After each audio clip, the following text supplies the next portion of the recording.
Hello guys, गॉस this side. Welcome back to the trader zone. So जो हमारा basic to advance series चल रहा है उसमें डे 6 में आप लोगों ने सीखा कि चार्ट्स क्या होता है, चार्ट्स हमें क्या बताता है और जो कैंडल्स होते हैं वो किस तरह से फॉर्म होते हैं, green candle and red candle. हमारा जो सीरीज चल रहा है बेसिक्स टू एडवांस का, उसका नेक्स्ट स्टेप अब क्या होगा। तो अब नेक्स्ट स्टेप है, आपने चार्ट्स तो समझ लिया कि चार्ट्स हमें क्या एक्सप्लेन करता है, कैंडल्स किस तरह बनता है, बट जब टेक्निकल एनालिसिस की बात आएगी ना, तो आपको कैंडल्स का टाइम फ्रेम समझना पड़ेगा। तो अब टाइम फ्रेम क्या होता है, तो वो हम इस वीडियो में सीखेंगे कि टाइम फ्रेम हम कैसे अलग अलग टाइम फ्रेम पे अलग अलग चीज़ों को हम देख सकते हैं, अलग अलग लेवल्स को देख सकते हैं। एंड हम ये भी सीखेंगे कि टाइम फ्रेम हमें, जो बिगिनर्स होते हैं उनके लिए कौन सा टाइम फ्रेम बेस्ट होता है, कौन सा टाइम फ्रेम हम सबको यूज़ करना चाहिए और जिस टाइम फ्रेम के वजह से हमें टेक्निकल एनालिसिस में बहुत ही अच्छा हेल्प मिलता हो। तो इस वीडियो में हम टाइम फ्रेम के बारे में बात करेंगे कि जो कैंडल्स होता है उसका टाइम फ्रेम क्या होता है, कैसे अलग अलग टाइम फ्रेम्स होते हैं। तो चलिए वीडियो शुरू करते हैं, वीडियो अंत तक ज़रूर देखना। तो अब हम इस वीडियो में सीखने वाले हैं कि चार्ट जो होते हैं और इसमें जो कैंडल्स होता है उसका अलग अलग टाइम फ्रेम क्या होता है और हम उसे कैसे देखते हैं। ओके, तो अभी मैं एंजल वन का ऐप यूज़ कर रहा हूँ ये चार्ट एक्सप्लेन करने के लिए। तो आप कोई भी ऐप ओपन करोगे, उसमें जब आप चार्ट के ऑप्शन में जाओगे ना, तो आपको हर एक चार्ट के ऑप्शन में आपको एक टाइम फ्रेम का ऑप्शन मिलता है जो होता है। टॉप पे देखो, आप यहाँ देख सकते हो 15 का भी चार्ट ओपन है। 15 का मतलब होता है मिनट्स। ओके, तो 15 मिनट्स का चार्ट ओपन है। तो अब ये 15 मिनट का चार्ट का मतलब क्या होता है, इसका मतलब ये होता है ना कि यहाँ पे आप जितने भी कैंडल्स देख रहे हो ना, ये सब अलग अलग कैंडल्स है, राइट। तो जो एक कैंडल बना है ना, ये एक कैंडल को बनने में कितना मिनट लगा है, 15 मिनट। पिछले 15 मिनट में प्राइस कितना नीचे गया था और कितना ऊपर गया था। अगर मैं इसको और जूम करूँ और मैं आपको लेके चलूँ उस कैंडल के ऊपर, फॉर एग्जांपल अगर हम ये जो सेकंड वाला कैंडल है, ठीक है, इसकी अगर हम बात करते हैं तो ये कर्सर को जब मैं इसके ऊपर रखता हूँ ना, तो आप यहाँ पे चेक करना, ये वाला जो पार्ट है ना कि कैंडल कितने में ओपन हुआ, हाई मतलब कि कैंडल कितने ऊपर तक गया था, हाई तक गया था, लो मतलब कैंडल ने कितना का लो कितना नीचे तक गया था, एंड सी मतलब क्लोज कि कैंडल कहाँ पे क्लोज हुआ। तो अगर मैं कर्सर को इस कैंडल के ऊपर रखता हूँ ना, तो आप 15 मिनट के अंदर देख सकते हो। अभी टाइम फ्रेम कितने का है, 15 मिनट का है। तो आपको अगर ये कैंडल का चेक करना है कि भाई पिछले 15 मिनट में क्या हुआ था इस कैंडल पे, तो आप ओपनिंग देख सकते हो। ओपनिंग कितना है, 26297 कि ये जो कैंडल है वो 26,297 में ओपन हुआ था। फिर ये हाई कितने का लगाया, 26,332 रुपीज़ का ये हाई लगाया। लो मतलब कि ओपन होने के बाद कितना नीचे तक गया था, 26,297 तक गया। एंड सी मतलब क्लोज, 26,324 तक में वो क्लोज हो गया। तो ये जो है कैंडल का, इसने क्या किया, प्राइस बता दिया कितने मिनट के ये कैंडल का प्राइस बता रहा है, पिछले 15 मिनट का बता रहा है। तो आपको अगर और टाइम छोटा करना है, आप जब ये 15M जो लिखा हुआ है इसके ऊपर आप एक क्लिक करोगे ना, तो यहाँ पे आपको सारे टाइम फ्रेम्स आ जाएंगे। 1 मिनट का टाइम फ्रेम होता है, 2 मिनट, 3, 4, 5 से लेकर के 15, 1 आवर्स, 2, 3, 4 आवर्स, इवन उससे भी ज़्यादा होता है। 1 डे का टाइम फ्रेम होता है, 1 वीक, 1 मंथ, अलग अलग टाइम फ्रेम होता है।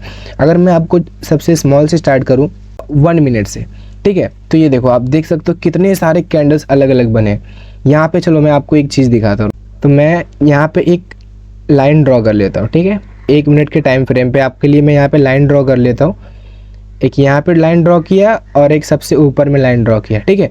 तो अभी आप देख सकते हो कि जब मैं 1 मिनट के टाइम फ्रेम पे हूँ तो यहाँ पे देखो कितने सारे कैंडल्स है ना, कितने सारे कैंडल है, और ये सारे कैंडल 1 मिनट का प्राइस बताता है कि 1 मिनट में कितना ऊपर नीचे हुआ। अगर मैं इसी को और छोटा कर दूँ ना, 5 मिनट्स में चलूँ, देखो 5 मिनट्स, तो एक कैंडल का क्या हो गया, 5 मिनट्स। तो मैंने जो अभी हाई एंड लो जो बनाया था वो कहाँ बनाया था, इस जगह पे और यहाँ पे। तो अभी देखो कैंडल्स कम हो गए, पहले कितने सारे कैंडल्स थे। तो अभी ये क्या बता रहा है, पिछले 5 मिनट का। अगर मैं और छोटा कर दूँ, समझो अगर मैं ये 5 मिनट का 15 मिनट पे आ जाऊँ ना, तो ये रेड वाला 1, ये 2 और एक ये 3, ये तीनों कैंडल मिल करके एक कैंडल बनेगा सिर्फ 15 मिनट का। चलो वो भी देख लेता हूँ। अभी देखो कितने कैंडल्स है, 1, 2, 3, 4, 5, 6, 7, 8, 9, अभी 9 कैंडल्स है ना। देखना अगर मैं 15 मिनट्स पे आ जाऊँ ना, तो ये देखो कितने कैंडल्स हो गए, सिर्फ 3, ये डाउन का, ये 1 2 और एक 3, 15 मिनट का 3 कैंडल।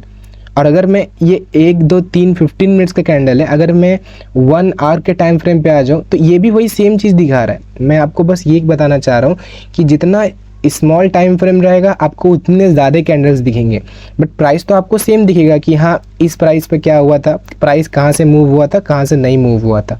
ओके, अभी देखो 15 मिनट के टाइम फ्रेम पे मतलब एक कैंडल 15 मिनट ले रहा है कि आपको बताने में कि भाई पिछले 15 मिनट में इस कैंडल ने यहाँ से ओपनिंग किया था, यहाँ तक लो किया, फिर यहाँ तक ये हाई लगाया और फिर यहाँ पे क्लोज हो गया। अलग अलग टाइम फ्रेम पे हम कैंडल्स को इस तरह देखते हैं कि अगर आपको ज़्यादा डाटा चेक करना है, जैसे कि मैंने आपको बताया है कि कैंडल्स हमें क्या शो करता है, पास्ट के डाटा बताता है कि पिछले पास्ट में प्राइस का मूवमेंट किस तरह हुआ था। ओके, तो उसके लिए अगर आपको ज़्यादा चेक करना, फॉर एग्जांपल आज है 2 जनवरी 2026, ओके, तो आपको अगर चेक करना है पिछले साल का टाइम फ्रेम, तो आप अगर इस तरह छोटे 15 मिनट के टाइम फ्रेम पे जाओगे तो इतने सारे कैंडल्स है, तो आपको पीछे जाने में कितना टाइम जाएगा, है ना। तो आप क्या करोगे, नॉर्मल इस टाइम फ्रेम को आप बढ़ा दोगे, 1 मंथ का आप लेकर के आ जाओगे। और जब आप 1 मंथ का कैंडल पे आपने क्लिक किया तो क्या हो गया, यहाँ पे एक जो कैंडल है वो कैंडल 1 महीने का है, तो आपको सिर्फ 12 कैंडल पीछे जाना है। 12 कैंडल आप पीछे गए, और अभी जैसे कि ये जो कैंडल था वो कब का था, देखो फर्स्ट नीचे यहाँ पे देखो नीचे आपको डेट आता है ना, डेट और टाइम आता है कि वो कब का कैंडल है। तो ये कैंडल देख रहे हो 1 जनवरी 2026 का है, तो आपको अगर 1 साल पीछे जाने का है तो आप ये कैंडल पे आ जाओ 1 जनवरी 2025। देखो कितना इजी हो गया हमें पीछे आना, सिर्फ 12 कैंडल पीछे की और हमें पता चल गया। अगर आप यहाँ पे देख सकते हो कि पिछले 1 जनवरी मतलब जनवरी का जो मंथ था 2025 का, उसका आप ऊपर देख सकते हो ओपनिंग क्या था, हाई क्या था, लो, क्लोजिंग। ओके, तो इस तरह से हम टाइम फ्रेम का यूज़ करते हैं, अलग अलग टाइम फ्रेम का यूज़ करते हैं हम प्राइस को चेक करने के लिए और मार्केट के प्राइस के बिहेवियर को चेक करने के लिए। तो अभी देखो हमने अभी हम जितने बड़े टाइम फ्रेम पर आ गए, 1 महीने का टाइम फ्रेम है, तो इसमें हमें देखो पिछले 1.5 साल का स्ट्रक्चर दिख रहा है प्राइस का कि किस तरह मार्केट मूव हुआ, इस जगह से मार्केट फॉल हुआ था, गिरा था, मार्केट अभी वापस उसी जगह पे है, इसे हम कहते हैं रेजिस्टेंस। ये हम आगे पढ़ेंगे वीडियो पे कि सपोर्ट रेजिस्टेंस क्या होता है, मार्केट को कैसे एनालाइज करते हैं। ये अगर मैं चार्ट पैटर्न की बात करूँ तो ये डबल टॉप पैटर्न भी बन रहा है।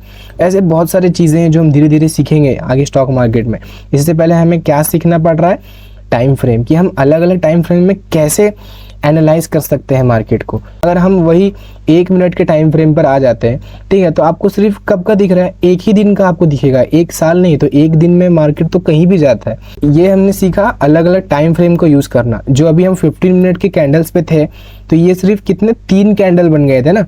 तो देखो 1 मिनट के टाइम फ्रेम पे देखो कितने सारे कैंडल बन गए, सिर्फ वही चीज़ उतना ही सेम प्राइस हमें दिखाने के लिए कि यहाँ से लेके प्राइस यहाँ तक जो गया था वो हमें कितने सारे कैंडल्स लग रहे हैं, क्योंकि ये 1 मिनट का है। तो ये हमने टाइम फ्रेम की बात किया कि हम टाइम फ्रेम किस तरह चेक करते हैं, किस तरह हम अलग अलग टाइम फ्रेम का यूज़ करके ज़्यादा प्राइसेस को चेक कर सकते हैं। 1 मिनट का टाइम फ्रेम आपको बताएगा कि पिछले 1 मिनट में जो प्राइस है वो कितना मूव हुआ। सेम उसी तरह अगर आप 5 मिनट का टाइम फ्रेम लोगे तो एक कैंडल आपको क्या बताएगा, पिछले 5 मिनट का डाटा देगा कि भाई पिछले 5 मिनट में कितना अप एंड डाउन हुआ। अगर आप 1 डे, ठीक है, अगर आप 1 डे का टाइम फ्रेम लेते हो तो इसमें आपको 1 डे का प्राइस मूवमेंट पता चल रहा है। ये जो जितने भी कैंडल्स हैं ना, ये 1 दिन के बने हुए कि 1 दिन में मार्केट कितना ऊपर नीचे हुआ। तो आप देख सकते हो ये वाला जो कैंडल ये 1 दिन का है, तो इसमें प्राइस कितना है, बुलिश है, ग्रीन, नीचे ओपन हुआ और ऊपर क्लोजिंग दिया इसने।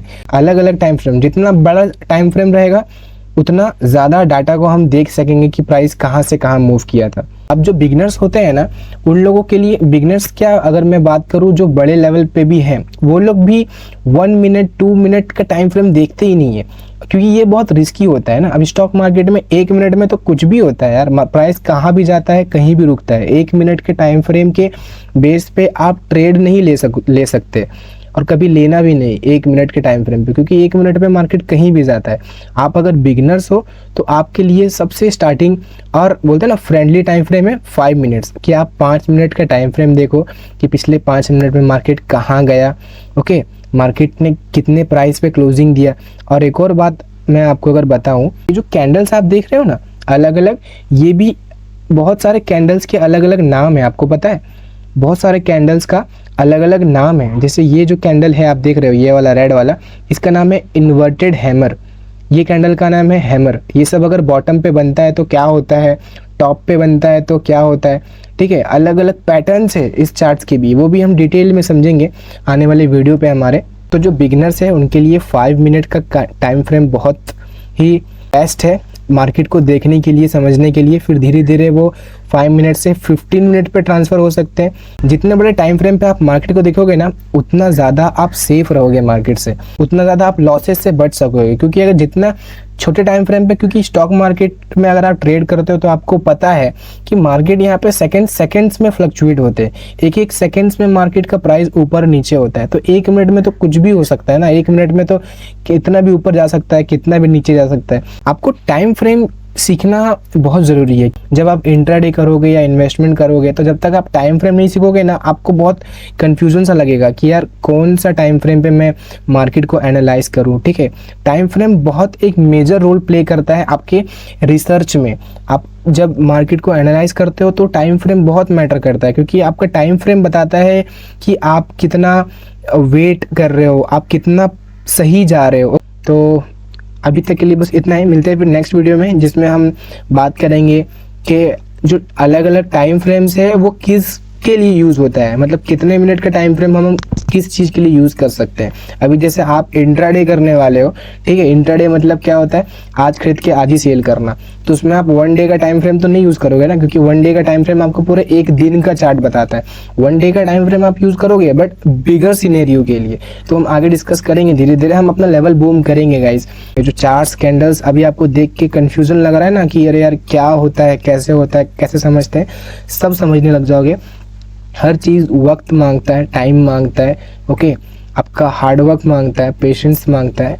बस आप आपका हार्ड वर्क दो, आपका पेशेंस दो, आप समझने की कोशिश करो, आप चीज़ों को समझो। जहाँ नहीं समझ में आ रहा है वहाँ पूछो क्यों, वाई, ओके? उसके बारे में सर्च करो, रिसर्च करो, तो आपको सब धीरे धीरे समझ में आ जाएगा। तो मार्केट में अगर आए हो तो आपको पेशेंस रखना पड़ेगा, सीखने के लिए भी एंड अर्निंग के लिए भी। तो मिलते हैं फिर नेक्स्ट वीडियो में guys. Thanks for watching the video.